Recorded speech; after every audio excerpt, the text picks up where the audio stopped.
പിന്നിട്ട കാലത്തെ തിരികെ വാങ്ങാൻ മാത്രം സമ്പന്നരായി ഇവിടെ ആരുമില്ല. നമുക്ക് മാറ്റിയെടുക്കാൻ ഏറ്റവും ബുദ്ധിമുട്ടുള്ളതും നമ്മെ ഏറ്റവും വിഷമിപ്പിക്കുന്നതുമായ ചില മാറ്റങ്ങളായിരിക്കും നമുക്ക് പലപ്പോഴും നന്മ കൊണ്ടുവരുന്നത്. ആഗ്രഹം ആത്മാർത്ഥമാണെങ്കിൽ കൺമുന്നിൽ കാണുന്നതെല്ലാം സാധ്യതകളായിരിക്കും, മറിച്ചാണെങ്കിൽ എല്ലാം തടസ്സങ്ങളും.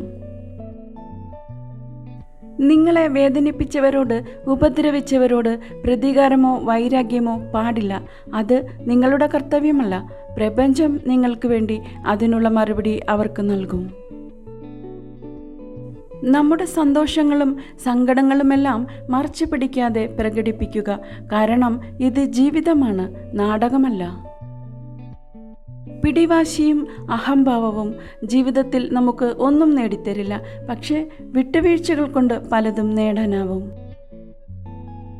തെറ്റുപറ്റിയെന്ന് തോന്നിയാൽ ക്ഷമ ചോദിക്കുക. അതിൽ അഭിമാനം നഷ്ടപ്പെടില്ല.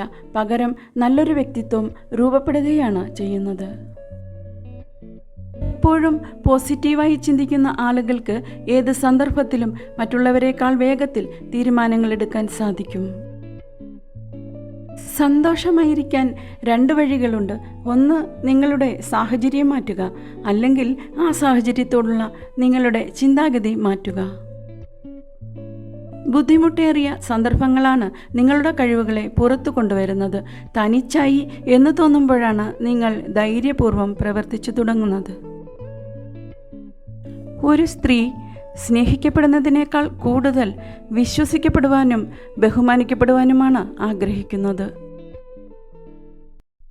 സ്നേഹത്തോടെ നിങ്ങൾ നൽകുന്ന ഒരു പുഞ്ചിരിക്ക് മറ്റേത് സമ്മാനത്തെക്കാളും വിലയുണ്ട്.